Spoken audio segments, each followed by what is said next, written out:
With the right setup and basic maintenance, your mobility scooter will boost your independence and quality of life for years to come. In this video, we're going to show you some simple steps that you can take to get the very most out of your mobility scooter. You can keep your Pavement scooter looking spotless by simply using a damp cloth.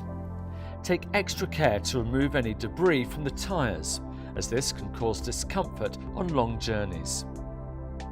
Depending upon the method of delivery of your scooter, the batteries may be fitted already. To access the batteries, you'll have to remove the protective shrouding. To do this safely and effectively, first remove the seat. Next, unscrew and remove the seat post. Now you can remove the shrouding and access the battery, which may come fitted with straps for easy removal.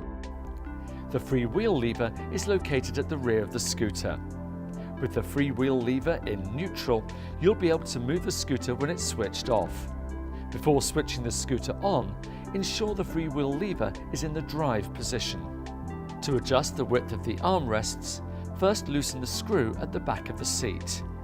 Adjust the armrests to the required position, and then lock it in place by tightening the screw again.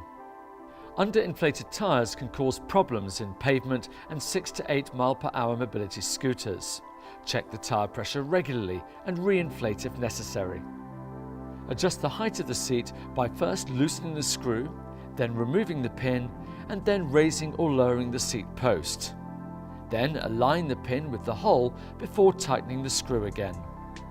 Swivel seats can be locked into place using the lever underneath. This makes transfers on and off the scooter much easier.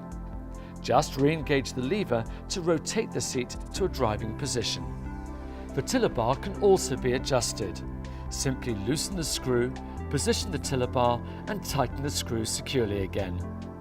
And remember, if you have any questions whatsoever, do have a look at our website where you'll find manuals and more details, as well as our online chat help. Or you can always give us a call. Thanks for watching. Take care.